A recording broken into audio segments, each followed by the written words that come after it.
would it be the same without Candace Cameron Bure?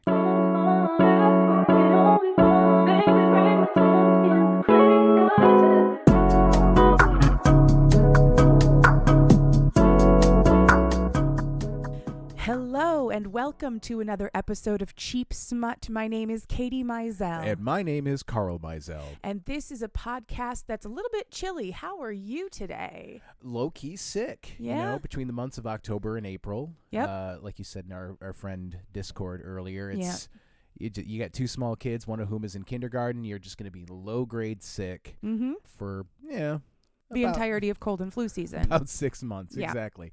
But other than that, man, it's been quite a good week. I've been having a good time watching the saga around where Shohei Ohtani is going to sign, if you're a baseball fan or casually aware.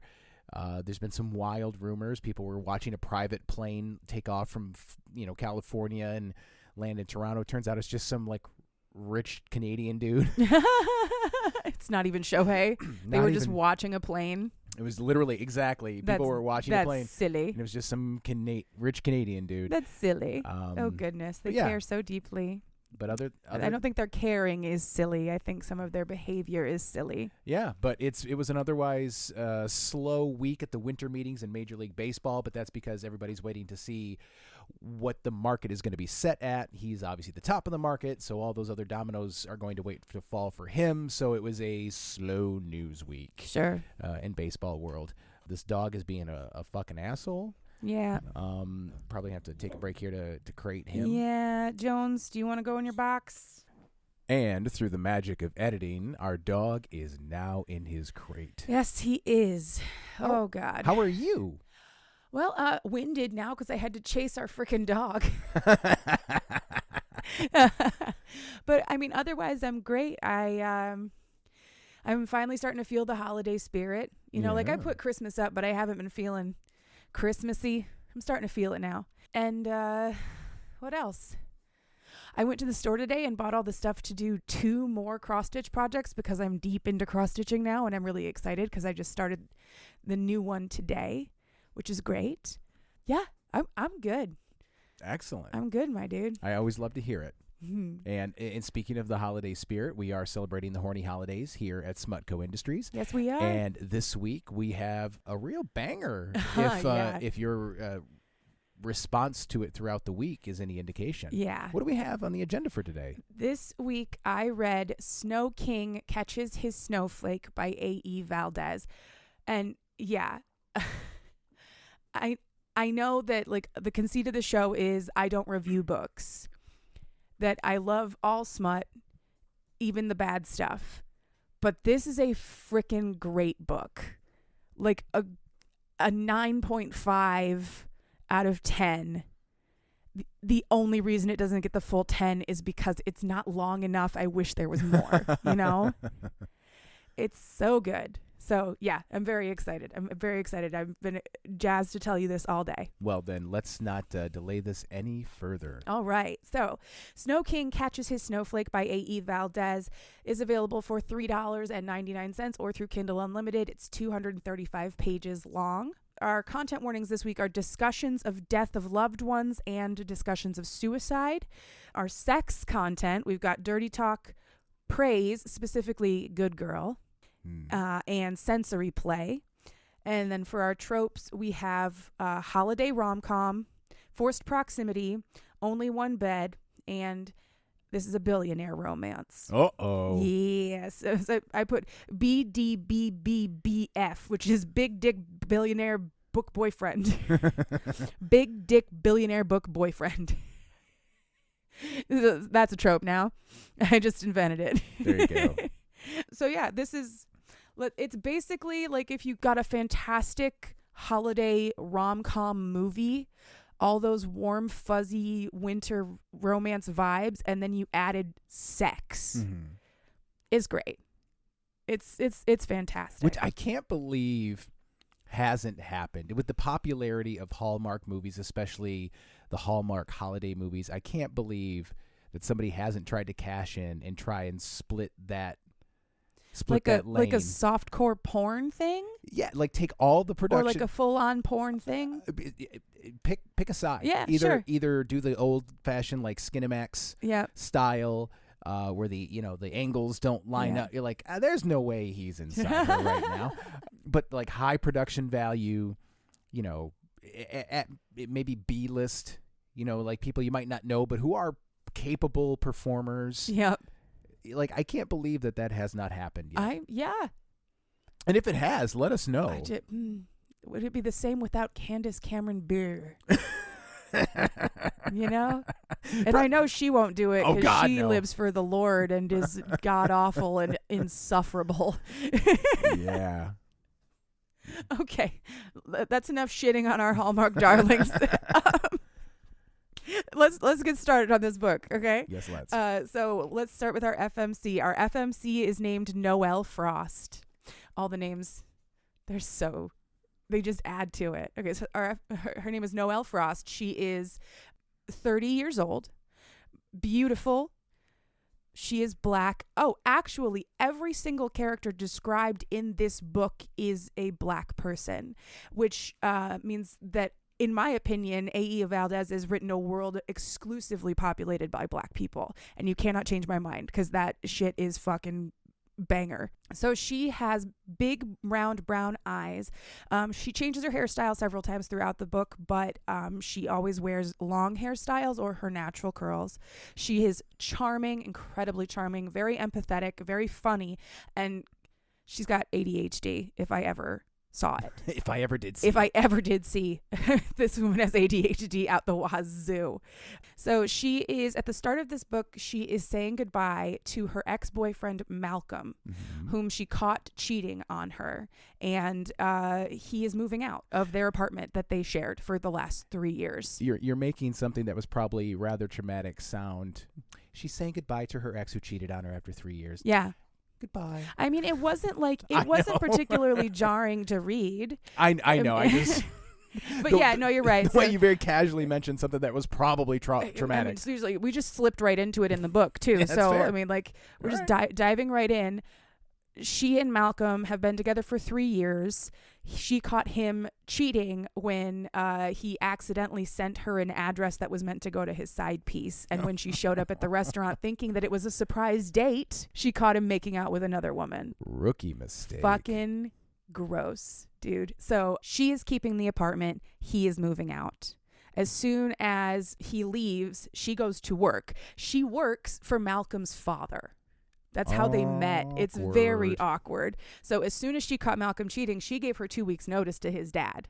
And when she goes to work, his dad's like, you don't have to do this. I can fire my son from the family. I don't think from the family. Yeah, I'll just disown him. Goodbye. Yeah. Goodbye, Malcolm. I like you more than I like my son. Seriously, fuck you. Fuck you, Malcolm. She stays, you go. He's like, you don't have to do this. He gives her severance. She wasn't expecting that. And it's generous enough that she doesn't have to go looking for a new job like right away between that and her own savings. So fuck yeah, dad. We should all get financial restitution from somebody when a dude breaks our heart, right? Oh, yeah. That sounds amazing. Absolutely. That sounds amazing. Go to like some arbiter. Be like, I think back in like the Victorian era, you could sue a man for breaking your engagement for, I think it was like an estimated financial loss because marrying was the only way you could make money. Ouch. I love that. Well, Well, I mean, you had to do what you had to do. If that was the only recourse, and if everybody just acknowledged that this is the paradigm in which we live, then fuck yeah. Yeah. If this is the only means by which you are allowed to make money. Yes, exactly. Then fucking have Then at if it. you break the engagement, then you are reneging on a contract and you owe me some kind of settlement. Yep. Go. There you go. So anyway, so she gets a breakup settlement from her boyfriend's dad, her ex-boyfriend's dad. That night, she meets up with her sister, Aspen, and her best friend, Eve.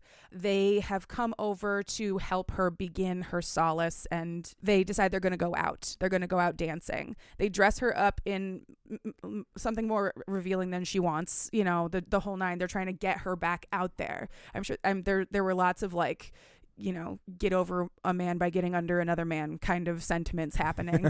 So, or on top, whatever you're into. Yeah, maybe if that's what you need to get over him by getting on top of another dude or woman or riding a face. I don't know, whatever makes you happy. So they go to this club called, it's like a combination restaurant club bar.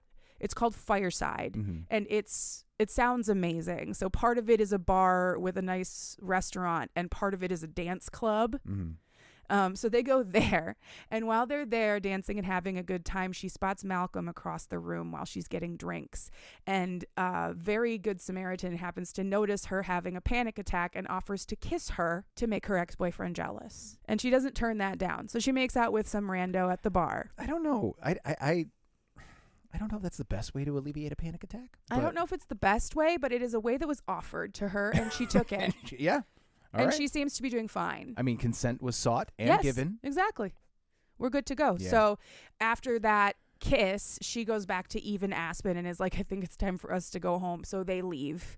And like Malcolm's like chasing after her, trying to get her attention. And she's like, you don't even exist to me, my good sir, goodbye. Later that night, Eve and Aspen encourage her to take a vacation over Christmas. She's like, I can't leave. It's Christmas. It's my favorite holiday. It's your favorite holiday.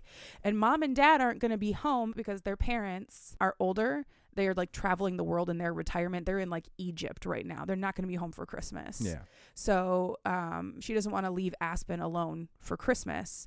They encourage her to leave to go and have some fun, do something for herself. Maybe get laid, but like something that's just for herself. That night, still probably a little too tipsy for, maybe the best financial judgment. She books a last-minute cabin at a resort called Mistletoe Mountain, which is an adults-only Christmas-themed cabin resort in the mountains. Now that sounds... The bar, restaurant, club thing, not my scene. That... my scene. Yeah, it does sound really cool. This whole thing sounds amazing. Then we flip over to our MMC and we are introduced to him. His name is Snow King, and he is a giant man. He's described as giant multiple times. I guess he's just a big dude. He's a total book boyfriend. He's got like an 8-pack. He's all muscular and handsome. He's got a perfectly cut beard and hair, dark skin, dark eyes, and a dazzling white smile. I'm seeing it. Yes. He's also broody, very introverted, and he only wears black. Well, yes, he's a book boyfriend. He's a book boyfriend. Well, he's a version of a book boyfriend, but yeah, he's the brooding version. Yeah. He's very, I guess, what we would call Byronic. Okay. I thought you meant like be ironic, like somehow, like something to do. This is how both bisexual and ironic. I mean, no, by. Look, there's a few times in your life you have definitely been Byronic, but oh yeah, but not. But I have never been Byronic. Be ironic. Got it. No, Byronic, as in like Lord Byron, dark, brooding, sensual, not ironically smart, bisexual. Not ironically bisexual. Jesus Christ. So anyway, Snow, our Byronic book boyfriend. You got to clarify. Yeah. Is the CEO of North Star Toys, the family business that he took over after his father passed away 10 years ago. He is going into a meeting with his brothers at the beginning of his first chapter. His brothers are named North and Winter. His parents took being toy makers very seriously. They leaned right into being Mr. and Mrs. Claus, and they named their kids Snow, North, and Winter. And I fucking love that.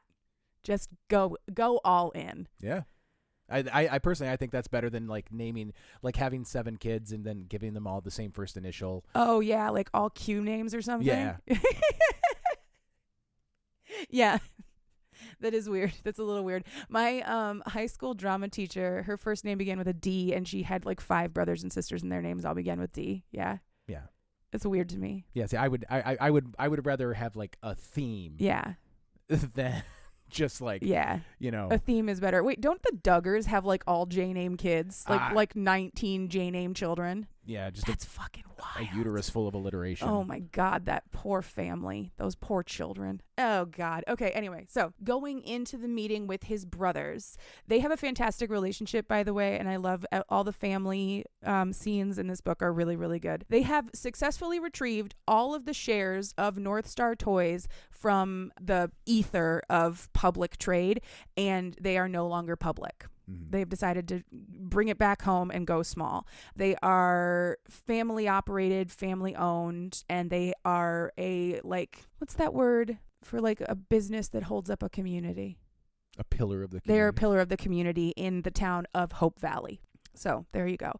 North, who is the accountant of the brothers, then informs them that all of their hard work has managed to pay off, and they are all now billionaires. Woo! Good job, guys. You did it. Off of toys. Off of toys. Yes, absolutely. After the meeting with his brothers, Snow talks to his assistant briefly. His assistant is named Wilder, and he's very funny every time. Every scene of his is very funny. Wilder tells Snow that his holiday vacation is now ready. Every year on Christmas, Snow is away. He has been booked at the adults-only Christmas cabin resort, the Mistletoe Mountain. What a He will coincidence. not be happy about this. Why not? He doesn't like Christmas at all. He hates it. That's why he goes away on Christmas. Sir, Christmas is the reason you're a billionaire now. Yeah, Arguably, seriously. Well, it's a when big... when you hear why he hates Christmas, you will understand. Okay, fair. Yeah. So that night, while he's sleeping, he dreams about Kenna, his fiance, who died in his arms after a car accident on Christmas. Gear shift. Seriously. It's hard. So every night he dreams of Kenna. He dreams of holding her as she dies in his arms. Jesus Christ, Snow. Go to therapy. That sounds horrible. Why would you subject yourself to that every night? Yeah. But anyway, so in this dream, for the first time in 5 years, Kenna actually talks to him, and she tells him that he needs to let her go and go find love and live again. And he wakes up and then he goes to nurse a whiskey because he's brooding and has feelings. Yeah, 2.5 little night whiskey. Well, yeah, sometimes you got to numb the pain, right? Yeah. Shit. Sometimes. Sometimes you wake up in the capitalist hell and you have to drink a whiskey at 3 a.m. because your ex-fiance died in your arms on Christmas Eve. Just Jesus. No, yeah. Christmas Day. Yeah. Guys, he had proposed to her that day. I'm having a bit of a day. Jesus. I'm just gonna is there a lake body of water that I can just walk into? Yeah. Just put rocks in my pockets. Yeah. Sink to the bottom. Oh my Lord. Back to the books. Okay, so 2.5 weeks later, Noelle L is settling into being single really well. She's happy with it. After a while, she sort of realized that she and Malcolm weren't happy together. They were complacent and just sort of settled into it, but it wasn't love. So she's good. She's great. She's redecorated her house, her apartment. She's gotten a new wardrobe. She's been spending a lot of time with Aspen and Eve. They keep trying to get her to get laid, and she's annoyed by it, but dealing because she knows it's because they love her, but she is very ready to go on this fucking trip and get away from these girls. The night before her trip, Malcolm tries to reach out to her. She just shuts him down completely. It's one word answers. It's beautiful. Just no, goodbye. The next morning before dawn at the airport, Eve drops her off and gifts her with a giant box of condoms, resulting in a very funny scene with TSA. That was a great little scene. And then she arrives at Mistletoe Mountain, which is a mountain Christmas wet dream. It's the resort and a bunch of individual cabins settled into the side of a perfect snowy mountain. And it's all decked out for Christmas. And there's trees and candles and lights fucking everywhere. It just sounds perfect. And I bet it costs a fortune. Oh, yeah. Because these cabins are nice as shit. Everything's been updated. It's all open concept, exposed wood, floor to ceiling windows for beautiful, perfect views. I don't even think we can afford to think about it. I don't think we can. We gotta stop. I'm sorry. We can't think about this anymore. There are also fireplaces all over the place, which I think is really nice. It's just a nice touch. So Noelle checks in. She goes to her cabin. It is equally amazing and wonderful. She runs a bath in the incredible sounding bathroom, pours herself a glass of complimentary wine. There's a lot of complimentary food in this place. There's wine, there's fruit, there's a charcuterie board later. I would go for the free food alone. Love a good charcuterie, boys. Seriously. She gets into the tub, she drinks her wine, she relaxes, she is happy. Later that day, Snow also gets to the resort. It's Christmas overload. It makes him cringe and angry. He like briefly has like a little snit about it through text with Wilder because he's a fucking humbug. Do you guys have some place I could brood? Yeah. Apparently he's Batman. Well, he's a brooding billionaire. He could be Batman. Maybe he's Batman. Maybe he's large, apparently very physically fit. Yep. Just saying. He could be Batman. Could be. Yeah. Under the cowl, it could be anybody. So he goes to he checks in, and then he goes to his cabin, only to be met by a screaming naked Noelle, who then promptly pepper sprays him in the face. As you should. As I was going to say, a large person shows up at your door unexpected and unannounced. Not at your door, in your space. Oh, like he was inside. Then yes. Yeah, pepper sprayed. And she like falls over naked, and it's embarrassing. He then, after he gets pepper sprayed, he like falls over the ottoman and hits his head on the ground. Like, it's rough. It's a rough start. This is not a meet cute. I was just going to say, this is a meet violent. I know, right? It's a meet painful. So once everything calms down, she helps him to the bathroom and he washes his eyes. She gets dressed, and then they go up to the front desk where they talk to the manager, whose name is Nicholas. There is a discrepancy because she used a third-party booking app. It's always where the problems happen, those third-party apps. Yeah. There are no other cabins available, and the resort mistakenly assumed that they were together when they both arrived for cabin 6. So they apologize, but they didn't even think to stop this from happening. That's okay. I'll just buy this place. Yep. I'm a billionaire. Right? So then Elle marches off to get her stuff. Like, she's giving up. She's going home. She doesn't want to deal with any of this bullshit. Snow chases after her and offers to share the cabin with her instead. And she's like, why would you do that? Unless you you obviously dislike me. So what is your ulterior motive here? And he's like, because it's not your fault. And you're sad and beautiful. And I feel bad. Good enough. And she's like, okay, yeah, you're hot too. But also, you didn't ever apologize for scaring me. Oh, I'm so sorry for scaring you. Okay, I'll stay. Can I have the bed? No. That's that entire conversation. They agree that they're going to share this cabin for the whole week. Look, you're hot, I'm hot, we might as well just stay in the same cabin together. We're both staying at this incredible resort. It's beautiful, it's lovely. We might as well be hot in proximity to each other. Exactly. So there you have it, the perfect rom-com setup. They're going to share the room for the week. This entire scene, that entire sequence from the pepper spraying all the way through, was where I really started getting excited. Like, oh man, like that's serious, like rom-com vibes. Serious, little bit of slapstick comedy, but something that would be put into a big blockbuster movie. Like, it's a little goofy. I love it. I love that shit. So I was very excited for this whole thing. Oh yeah. Yeah. So after that, the whole sequence, they go back to the cabin. Snow takes a shower, and then Nicholas comes to speak to them again, at which point Noelle goes to get Snow and sees him in a towel. So, dripping abs and stuff, book boyfriend material. Nicholas tells them they are welcome to stay if they share the cabin, free of charge for both of them. They will both be comped for this. All expenses will be covered for their food and any resort activity that they want to do, including a Christmas ball. There will be a ball. Well, there's got to be a ball. Absolutely. They agree to all of that. So after Nicholas leaves, Elle makes hot cocoa, and they both sit down and talk. Snow kind of breaches the subject of her being here by herself and her job and a bunch of other stuff. And she tells him everything that happened with Malcolm. The whole sob story. Once she is done dropping all of that information on him, he leaves to go to the bar by himself. Mm-hmm. While he's drinking another whiskey and brooding, he runs into a woman named Brielle, who was Kenna's best friend.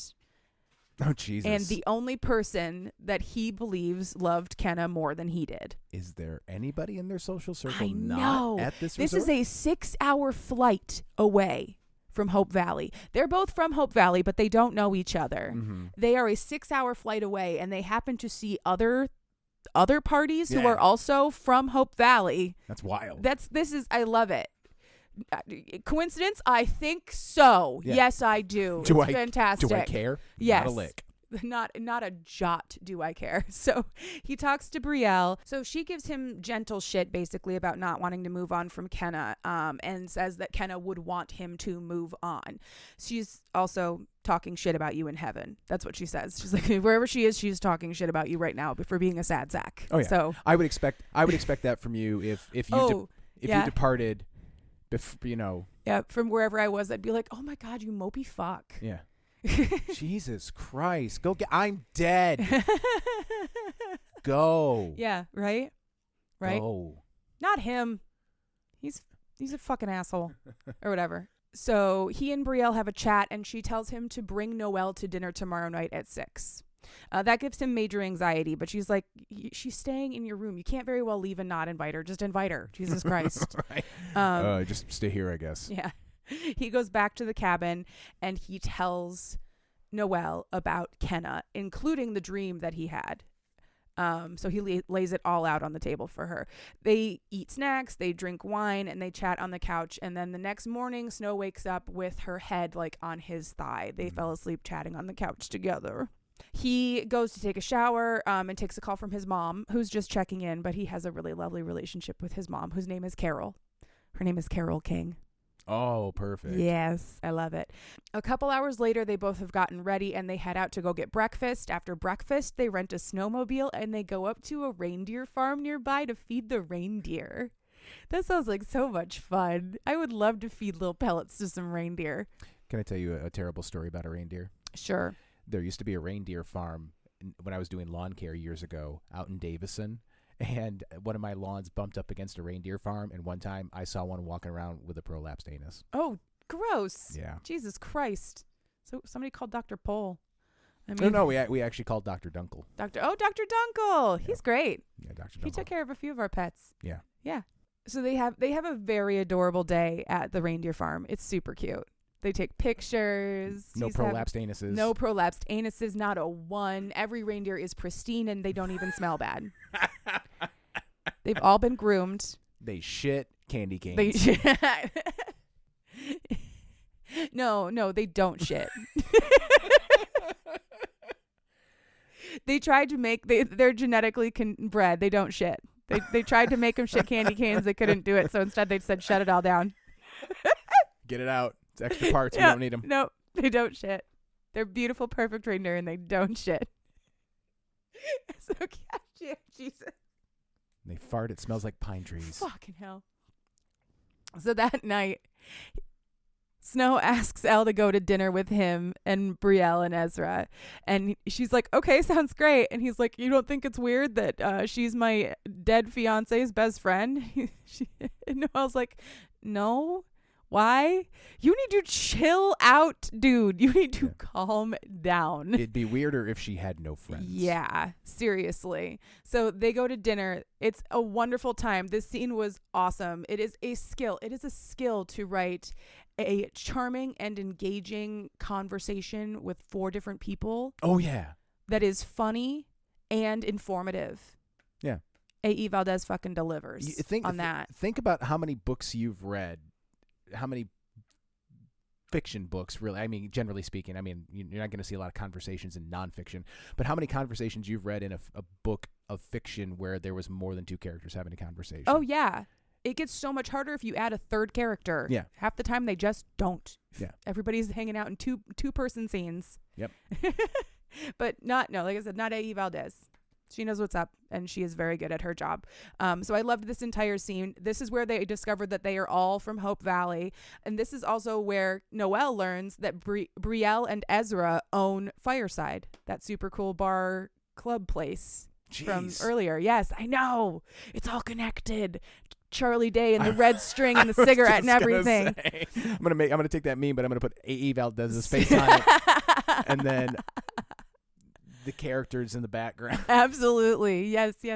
But it's great. This is not a criticism. This is the best part of books like this. Oh, no, yeah. They're all connected. It goes all the way to the top, and at the very top is love. I mean, I love a good interconnected universe. Yeah. Anytime you can weave that in, I'm a fan. Absolutely. Me too. During this scene, Snow very briefly touches Noelle's jaw and looks her in the eye, and she like melts into a very sudden horny puddle. Just to remind everyone that this is a spicy romance novel. It's not just cute. Just a reminder, it's about to get horny. Mm-hmm. On the way back to their cabin, Noelle and Snow talk about loss and the importance of showing up for yourself. That was a really nice scene as well. They decide they're going to share the giant bed. It's like a California king. It's huge. Oh, yeah. You could sleep and have a small treatise signed between you guys and you wouldn't even notice. You say you text from the other side of the bed. Yep, exactly. They talk while they settle in a very warm and cozy sort of getting to know you sequence, which was really, really nice. The next morning, she gets him to come to couples gingerbread making class with her. Oh, God, I love that. I know, right? Oh. She's like, I'm going to gingerbread making class. And he's like, isn't that a couples thing? And she's like, yep. Maybe there'll be another single dude there. He's not going to, no. What about me? Yeah. He's not going to let that happen. What am I going to do? Just stay here and brood? Yeah, absolutely not. He's going to gingerbread making class. Yeah. So they go to that class. And there is a competition the friendly little competition. Every couple is going to each person is going to separately make cookies, and then they'll pick their best cookie, and then the whole class will judge, and one person out of the couple will get a ribbon. Okay. Yeah. So they can't just let that be what it is. They decide they need to make it into a bet. So the loser gets to streak. Okay. That's what we're doing now. Streaking in the mountains. I would like just psychos. do it. I mean, it's just so cold. It's so cold out there in all that snow. I don't know that I could do that. It's bracing. No thanks. Those polar bear plunge people are weird. Just accept the fact there will be shrinkage. Fucking get after it. Yeah, mine might seal shut. I don't know. It's so cold.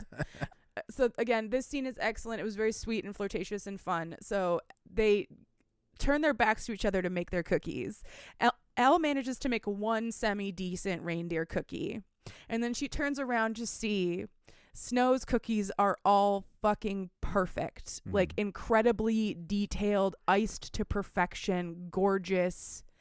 Because his parents were Christmas people. He knows how to do all this shit, and he whips her tail in the competition. Stands up, starts disrobing. Yep, Here we go. I'm just going to go get this over with. Yeah. When she goes streaking, so she wears a fur hat, gloves, and her very large snow boots, which he affectionately calls moon boots. And she puts her robe on. They go outside. She takes her robe off, and she runs around in the snow naked, and she has him take pictures of her to prove that she did this. It sounds like a good look. I know, right? It sounds adorable. Yeah. Don't look at me like that. I'm not doing that. Nope. So while they're doing all of this picture taking and running in the snow with our arms out, spinning in circles stuff, she throws a snowball at him. And then he throws a snowball at her and chases her down. And then he smacks her ass with a big handful of snow. Oh, I know, right? Not super hard. No, but yeah. Oh, in your right. God, that's worse than Poseidon's kiss. Right? Ugh. So he picks her up and he carries her to a snowbank, and he threatens to drop her in it if she doesn't apologize for throwing a snowball at him. And she almost doesn't crack, but eventually she does, and she apologizes, and they go back inside. And he carries her over to the fireplace, and they start getting her warmed up, and then they almost kiss in that perfect way until his phone rings. And he goes to take the call. So she goes and puts on a bikini to go and get in the hot tub instead. Okay. Yep. He joins her in the hot tub once he's done with his phone call. It was his brother just calling to check in. When he gets in the hot tub with her, he kisses her. And when she kisses back, it's all bets off. He did one nice gentle peck. And then when she came back at him, that was the end of that, sir. He brown chickens and brown cows. Seriously. He hauls her up onto the edge and eats her out fucking perfectly, my dude. He even gets that, sometimes you can get that perfect little second one. Yep. That just sort of rides on the back of the first one. They even get one of those. Good job, guys. See, attention to detail. Attention to detail, exactly. Then he carries her into the bathroom to shower. And the evening is almost cut short because he doesn't have any condoms. But thank God Eve put that giant box of condoms in her carry-on because she's got condoms now. So he... I believe that, and not to cut you short, I believe that's the first mention of condoms in any of these books that we've done. No, we've talked about condoms before. I don't remember. Mm-hmm. Yeah. 40 episodes. I can't remember. There's not always talk of condoms. There's usually some discussion of safety. Okay. But yeah, there was for sure condoms in Courageous Hearts. Courageous Hearts, yes. There were condoms in Iced Out. Yes, that's a couple others. Yeah. Yeah. Courageous Hearts and Iced Out. I remember those now. Yeah. Please continue. Because our LGBT are way safer about their sex. Let's just be fair. Yeah. So he carries her into the bathroom. He puts her in the shower. And they get down to the brown chickens and brown cows for real. But he wouldn't be a big dick billionaire book boyfriend if he didn't have a big dick. Yeah. So welcome to the Big Dick Club. Snow has a big old dick. Of course he does. Of course he does. And he knows how to use it. Good job. Good job. So they have awesome shower sex on like this attached bench in their shower. They have a really cool shower. My notes say, thanks, Romantic Cabin Resort, for your excellent sex bench. Yeah, that's what it's there for. They know that's what it's there for. Oh, yeah. I'm sure they do. It's at the perfect height. Yeah, exactly. So she rides him to multiple orgasms, and then he finishes. There's a lot of like, it's very rough. It's very growly. Good stuff. As they come down, he washes her body, and then he washes his own body, and he carries her to bed, and they go to bed. The next morning, as the sun rises, Snow watches Noelle sleep after they have had sex all night long. Of course. Of course they have. He has feelings for her already. He likes her a lot, and this scene was very sweet and romantic. And then she bolts up out of a dead sleep to ask him what his last name is. And he's like, it's King. And then she makes fun of him for being named Snow King. And then that's the end of that. They spend the rest of the afternoon fucking. Like, that's it. They spend their whole day fucking. Sounds phenomenal, guys. Sounds so good. No notes. No notes. Oh, sorry, just the morning. Oh. Just the morning fucking. In the afternoon. You can't throw off the itinerary. Yeah. They go down to get a sleigh ride. 8A to 12P. Fucking. 12:30p to 2:30p sleigh ride. That's what they do next. So they go on a sleigh ride up the mountain. It is so romantic. It's super delightful. They're in like a horse-drawn sleigh. They talk about their families and their Christmas traditions. It's all very sweet. This is where Snow tells Noelle that he is the CEO of North Star Toys. Mm-hmm. And she's like, holy shit, my guy. Yeah. Not a lot is said about that, but that he does make that, he does make her aware of that. She thinks it's cool as shit. And then she's like, for the CEO of a toy company, you sure do brood a lot, Broody McBrooderson. Right. You know? Gotta find balance. Right? So when they get to their destination, there's like a fire and there's like a stable. So the driver and horse go off over there for like an hour and a half, and they drink cocoa and they make s'mores, and she blows him in the snow, and it's like a whole thing. Get it. She calls it snow blowing, which I think is extra funny because that works on two levels. She's in the snow and his name is Snow blowing. Yeah, yeah. Yeah, absolutely. It's a masterful blowjob, by the way. Noelle is very skilled. She was probably wasting her talents on Malcolm. Probably. So now, at the very least, she's giving a good man a dick sucking, you know? Well done. On the way back, he very quietly fingers her, making sure the driver cannot hear them. And the dirty talk and praise was like A+ in this scene. He was whispering in her ear. This was the good girl scene. They spend the rest of the day in bed.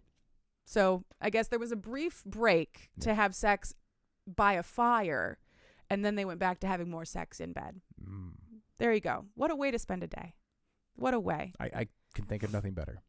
Noelle is very aware that her horny is in overdrive, but if this is all she has with Snow, is just this 1 week, she's like not going to slow down. No. Are you kidding me? You must be out of your mind. And since they haven't talked about what's coming after for them, she's going to lean into the incredible sex.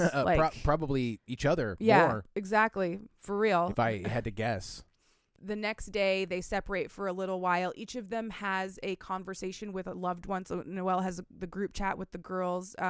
She posted a picture of just his hand on her face on her Insta. So now they're like, who's the man? Mm-hmm. You know? She goes and gets his Christmas present put together. And he calls his brother, Winter, for some advice about what to get Noelle for Christmas. And Winter helps guide him in the right direction because Winter's a romantic. He's very sweet. They also talk about like relationships in general. They briefly talk about Winter's former fiance and how brokenhearted he is because she absolutely crushed him. But he fucked up and he knows that. Mm-hmm. So book 2 will be his book. That evening, they go to dinner together. This is Christmas Eve now. The gifts are under the tree. They're both very aware that their day or their time together ends tomorrow. Like Christmas Day, they fall asleep. They wake up the next morning. They go home. Boxing Day, they go home. Is Canada? No. Okay. It's also called Boxing Day in the United States. We just don't generally call it that. That evening, they go to dinner together. When they get back to the cabin, they're tipsy and singing Christmas songs at the top of their lungs. Again, every scene in this book is fucking adorable. I loved every moment of it.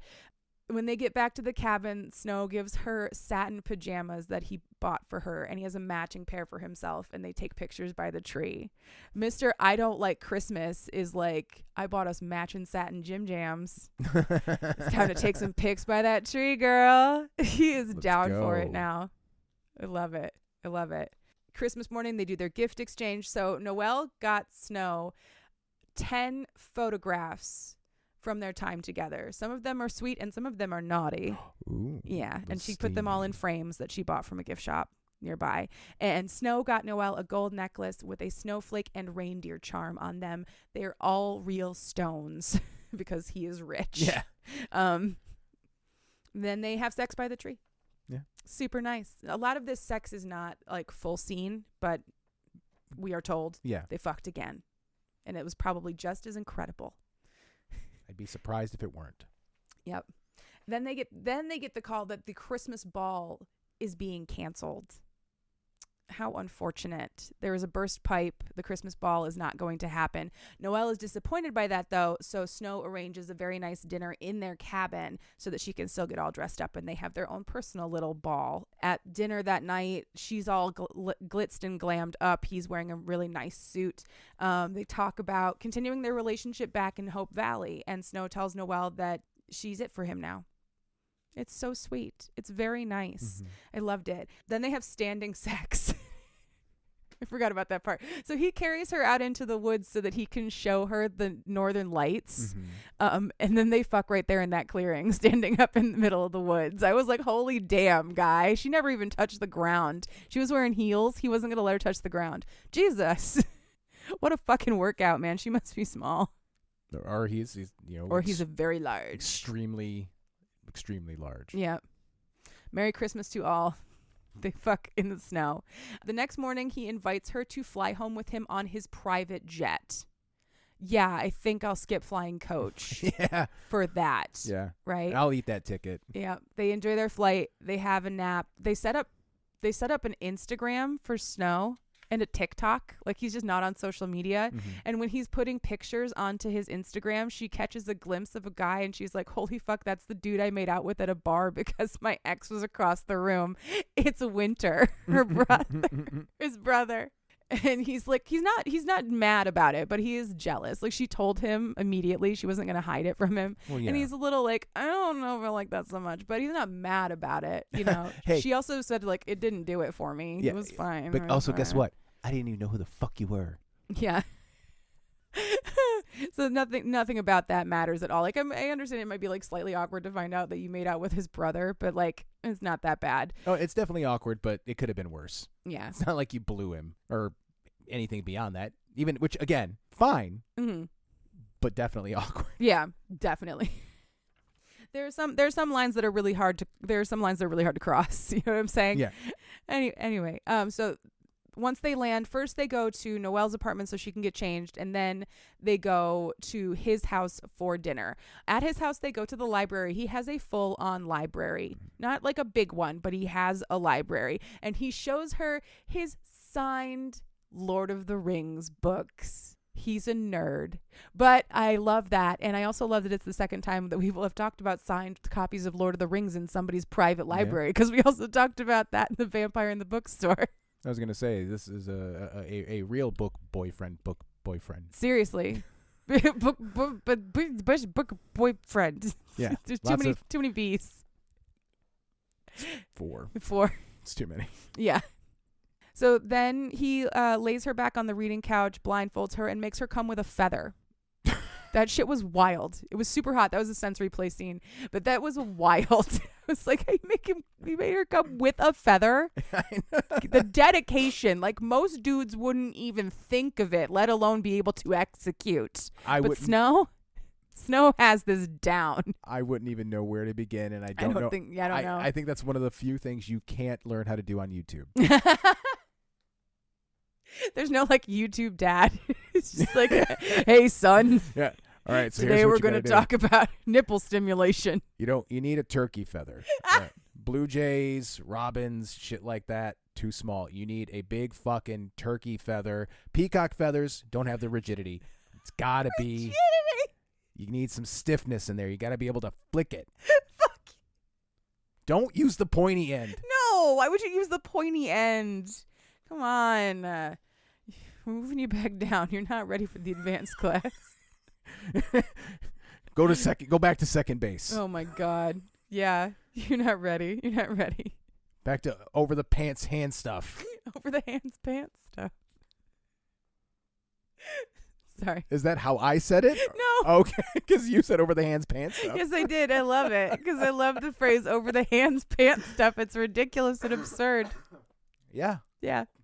Okay, back to this book that I should be doing better justice to. So they have awesome sex, and afterwards they confess falling for each other. Noelle feels that this is kismet. They are meant to be. It's, again, very sweet. You're doing a fine job. I'm the one fucking this up. Just so you know. Okay, thank you. The following morning when she goes to the bathroom, Noelle finds a bunch of beauty products in the bathroom, and then she goes to the closet and finds a bunch of women's clothes. So she is immediately very upset, thinking that he lives with someone that he's been lying about this whole time or something. Oh no. And she starts demanding to go home, and he's like, no, I can't. Look, it's Kenna's stuff. All of it. It's all Kenna's. He never moved a single thing. Like, this is what depression looks like. The depression shrine. Yeah, the shit show. Yeah. Yeah. But he just never moved any of her stuff. So then Noelle says that she needs some space. Valid. And he's like, yeah, he respects that. He respects that she needs space. He asks if he can at least drive her home. So he drives her home. As he leaves her at her doorstep, he basically tells her that he will respect her need for space, but that she is it for him now. So whatever she thinks is going on with him and Kenna, she's wrong. She can think about it. Yeah. This is it. And then he kisses her one last time. Later that week, there's this really beautiful little scene of Elle and Aspen just being sisters and talking about Snow. They're taking out Elle's braids while they do this. So it's a very like familial and sweet scene of them just being sisters. Aspen points out the obvious respectfully. Kenna is dead. Yeah. It has been for 5 years. It has been for 5 years. Elle then says that she doesn't want to be second best. She doesn't, because she felt like she was second best when Malcolm cheated on her. She doesn't want to feel like that, like she's second best to a dead woman. And Aspen is like, hey, it's really unfair to be threatened by Snow's past when you're so hung up on your own. Yeah. Like, maybe you need to have a little think about this. Thank God. Sometimes we need a little come to Jesus from somebody else. Yeah. Later that week, after some therapy and a lot of thought, he got some therapy, y'all. He got therapy. Yes! He got therapy. I think that's a first. I think he actually, like he said, he like in some scene he was talking to one of his brothers. He mentioned his therapist like he was established. So Snow's been getting therapy. Good for Snow. I think that is an MMC first on Cheap Smut. Probably, yes. So after therapy sessions and lots of thought, Snow is ready to remove all of Kenna's stuff from the house. So he calls Brielle to help him do that. She comes over, she takes over. Like, he goes and sits on the patio and waits for her to be done and sort of just contemplates his relationship with Kenna and what it meant and how it's over now and it's time to move on. Brielle handles all of it. She takes the pictures, she takes the pictures off of the walls, she cleans up all the beauty products, she has it handled. And this is why he called her instead of his brothers, because his brothers would have been there for him, but not know what to do. Mm-hmm. But he always has respected Brielle as the person who can help him with Kenna's loss the way nobody else could. I really, really appreciated the relationship between Snow and Brielle, is what I'm saying. Yeah. Yeah. He invites his brothers out for dinner and drinks at Fireside that evening. This is a first for him. He hasn't done this since Kenna died. So this is a big fucking deal. He also invites Wilder to this get together, his assistant, and he has never done that in the 10 years he's known Wilder. So he's like, it's like he's Ebenezer Scrooge waking up on Christmas morning. He's like, and you get some attention, and you, boy, do I still have friends and loved ones who would like to spend time with me, you know? You said Wilder. I totally, for earlier you kept saying Winter, and I was conflating Wilder and Winter. Oh, yeah. I was like, yeah, one of them is an assistant, one of them's a brother. Right, Yeah. I got that now. It's a little confusing, but yeah. After packing up and removing all of Kenna's stuff, he and Brielle talk about her a little bit more. He tells her that he is going to sell the house because he owned this house with Kenna and he doesn't want that anymore. She congratulates him on living his life again. I don't know what I said, but it wasn't congratulates. And then they talk a little bit about Winter and how Snow needs to let up and be more of a brother and less of like a judgmental voice, because Winter kind of went off the deep end when their dad died, and he needs a brother. He doesn't need somebody always calling him a fuck up, basically. Then Snow packs up and he goes and he moves in with North. And they talk about Winter a little bit as well. So they're mending relationships and fixing the family. It's very nice. I fucking love positive male relationships. Absolutely. Fucking love it. Yes, I agree. That evening at Fireside, Snow, North, and Winter chat in a big booth with Brielle, who is the owner and also just there. Then Ezra comes over with Noelle and Aspen in tow. Brielle forgot to mark the booth as occupied, and now Ezra's trying to give the booth to the girls. Hey, I love when we do trope repetition. That doesn't happen very often in books. It's clever, though. I like it. So here we go, trope repetition. Now they have to share the table. Yeah. Also in this scene, Aspen and North start flirting, so they're probably going to be book 3. Oh. Yeah. Noelle asks Snow if they can go talk somewhere private, so they leave the table and go out to the terrace. They talk, they apologize for all the things each of them need to apologize for, and they declare their feelings and kiss until it becomes a little too indecent, and so they decide to go back inside so they don't fuck on the terrace. You want to go and fuck underneath that big propane thing they put out? Oh, yeah. that giant propane like fire tunnel thing. Yeah, you know what I'm talking about? Yeah. I like the big tall ones with like it looks like a big metal umbrella. Yeah, the heaters. Yeah. Let's go fuck under that. Let's go fuck under the big heater. That sounds amazing. With my accent, it makes it sound like I want to fuck under a giant cigarette. Let's go fuck under the big heater. Yeah. We'll have a dart afterwards. Yeah, have a dart. So they go back inside. There is fun had by all for a couple of minutes until Eve shows up. And then her and Winter's breakup is now front and center because they are the couple. She is Winter's ex-fiance. He broke her heart. He did something real fucking stupid. I don't know what, but she is pissed. No, wait. So Eve is Aspen is Noelle's sister? Aspen is Noelle's but Eve sister. is not. And Eve is her best friend. So but not her sister. But so how did she never make that connection between? Okay, so Eve and Winter happened before Noelle met Eve. Oh, okay.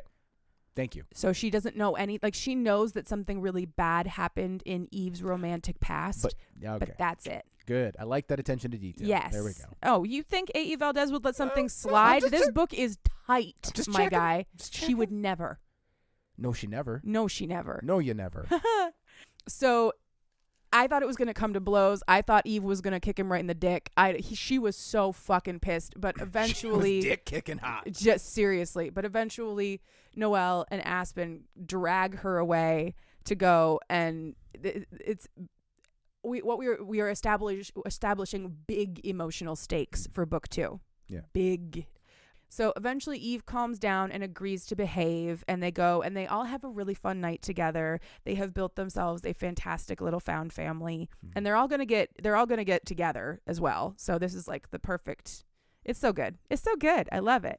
After their night is over, they go back to Noelle's place where they have fire getting back together sex. That's what that says. She did handwritten notes for this episode, and she I even wrote did. that fire emoji. I did. No, I wrote fire, but I just can't read my own fucking handwriting sometimes. I did most of this. I wrote most of these notes with a toddler in my lap bouncing up and down. Yeah. So like, it's amazing I can read any of this. If I handed it off to the right person, they would probably fill several prescriptions for me.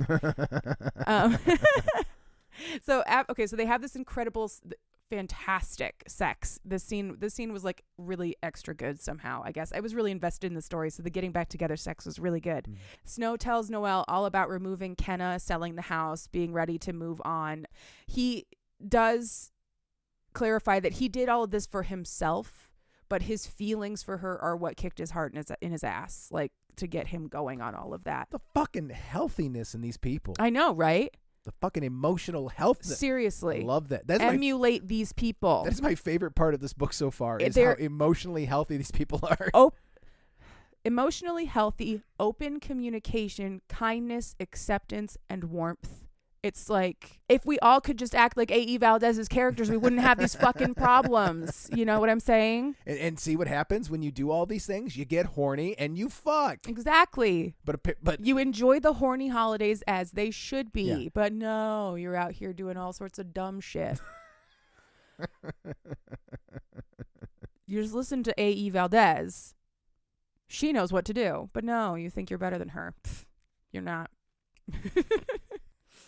Okay, so they have this entire conversation. She offers for him to move in with her instead of moving in with his brother, and he accepts. 2 months later, at the grand opening of Brielle and Ezra's new brewery, at dinner with the group, Snow very gently confronts Eve about not being supportive of Elle's future plans. Eve's been very salty ever since. It's like her best friend started dating her ex-fiance's brother, and all it's contentious, and feelings are kind of rough, but she shouldn't be treating Elle that way. No. So Snow steps up and says something, and then Elle is like, hey, yeah, he's absolutely right. Again, incredibly healthy emotional confrontation. God damn. This was another great scene. So Elle tells Eve that she needs to figure her shit out when it comes to winter for the sake of their friendship. Later that night, Snow and Noelle exchange their very first I love yous. That was a very sweet scene as well. And then we have an epilogue. Sorry, that was the end of our book, the I love yous. There's almost always an epilogue. Almost always an epilogue. Sometime later, Snow and Noelle are visiting Snow's mom, and she lives somewhere tropical, so they're enjoying a tropical vacation. They enjoy their vacation. They fuck, obviously. They go to a bookstore where she buys way too many books and way too many bookmarks. It sounds fantastic. Then they go on a picnic, and Snow proposes to Noelle in a super cute way, but I'm not going to tell you what it is, because it doesn't have as much of a punch if you don't read the book. So read it. Go read it, and then you'll figure out how the cute way he proposed to her. She says yes, and they all lived happily, hornily, ever after. The end. I can see why you love this book so much. Seriously, right? So good. I enjoyed every second of it. It was a delight. It was a goddamn delight, and it was so refreshing. I understand that you have to manufacture drama somehow, so I really appreciate the way that A.E. Valdez generated that drama. Yeah, but also kept people, moving through it in a healthy way. Yes, exactly. So that was nice to see. There's drama and there's feelings, but there's no overindulgence in drama and no purposefully hurting of other people's feelings. No. So hey, it's perfect. I think it's great. I'm very into it. Like I said, but 9.5, but I'm taking half a star away because it wasn't long enough. It could have been longer. Noted. I'm sorry. You were going to ask me what I'm into. I was going to ask you. I ruined your transition. Yeah. I'm so sorry. It's okay. So is that what you're into this week? Is ruining my transition? Yep, that's exactly what I'm into. Good. This So week what is I'm ruining. into. I'm kidding. What are you into? I'm going to double up. I am very into Dimension 20 Burrow's End. So the final episode came out, and it was so fucking good. It was 8 episodes long, and it was one of the best stories I have ever seen. I loved it. So that's what I'm into. Dimension 20 Burrow's End. So freaking good. Excellent. Excellent indeed. I've started diving into some other Dimension 20 stuff too. I started watching Fantasy High, which is like the first one. Yeah, I noticed that everything was different. Yeah. And they weren't pretending to be sprouts. Stoats. Stoats. Yeah. Yeah, that one. No. I'm so tired. Sprouts. I like that word. I knew what I I'm meant. into it. What are you into? This week, I am... She's laughing because I took a very long pause to cough. Yep. This week, I am very into... I've been banking this one. I have discovered the joys of a video game called Power Wash Simulator. Oh, yeah. It does look fun as hell. It is exactly what you think it is. There's no music. There's nothing except the sound, the gentle hiss of your power washer. You have different nozzles that give you wider coverage or more narrow, direct coverage. They hiss differently. It's very zen, very chill. It is one of the most autistic games that I have ever played in my autistic life. And I love it. I don't play it a lot, but when I do play it, it is so satisfying. I can either just listen to the game, or I can, if I want to listen to a podcast or an audiobook, I can do that, and I can just mute the game and just work. Yep. And listen and accomplish something. Yep. And it feels great. Sounds good, man. It's so good. So Power Wash Simulator is what I'm into this week. I think that's amazing. I love it. I love that that a video game can satisfy the same parts of your brain as actually doing something. So you're giving yourself like a constant little drip of some nice nice brain chemicals while you clean the Mars rover. Right. And I know that some people they don't like games that have jobs in them because they're like, I have a job IRL. Why would I want a job in a video game? Why would I want a job, a video game about a job? But it just hits. It just hits right. Mm-hmm. And I like it. What do we have on the agenda for next week? I'm so glad you asked. I couldn't not make it weird for the holidays. So next week we are reading Birched by the Krampus by Siggy Shade. Yes. That was my favorite sentence ever. Birched by the Krampus by Siggy Shade. Yeah. Fuck yeah. Oh, God, that was so semantically satiating. I know. Birched by the Krampus by Siggy Shade. Yep. Oh, that feels nice to say. Yeah. That's what we're reading next week, and it's gonna be a blast. I heard that there's a dick, like a real weird dick. Looks like an old shillelagh. Yeah, maybe. I don't know. I heard it's weird as fuck. Oh. And I look forward to finding out. Birched by the Krampus by Siggy Shade. Siggy Shade. That is fun to say. Yes. But it is not as fun to say as this. In the meantime, you can find us on social media. We are on Instagram and TikTok at Cheap Smut. If you would like to send us an email, I highly encourage you to do so. cheapsmutpod@gmail.com. If you'd like to talk to us in real time, or as real as time can be when I don't look at my phone. Time's not real. Time is not real, and neither are birds. You can click on the link in the show notes to join our Discord. If you go to the show notes, you'll see a link to our link tree. And in that link tree, the top link is going to be a link to this book on Amazon. It is not an affiliate link. We do not get compensated for this. We are just trying to help the authors out. The music that you hear in this and every episode is called Nostalgia by Mackay Beats. You can find it along with thousands of other songs free of charge for you to use at the Free Music Archive, freemusicarchive.org. I just realized that I asked you what book we were reading before I did this, and I normally do it during this. Yep. But it worked out. Yeah, well, no, it's completely fine. You just went off like a dude who has to tell you all the side effects at the end of a medication commercial. Oh yeah, those are always my favorite. Yeah. Side effects may include. Yep. You can find us at Seriously. You went off a lot. But you can find us on social media. We're on Instagram and TikTok at Cheap Smut. Bruh. Listener, if there's a book in you, write it. And if there's fucking in it, I'll read it. And then she will come on this show and explain it to me for your entertainment. Now, Carl seems to have the zoomies, so I'm going to go run him around a little. Talk to you later. Bye. Bye.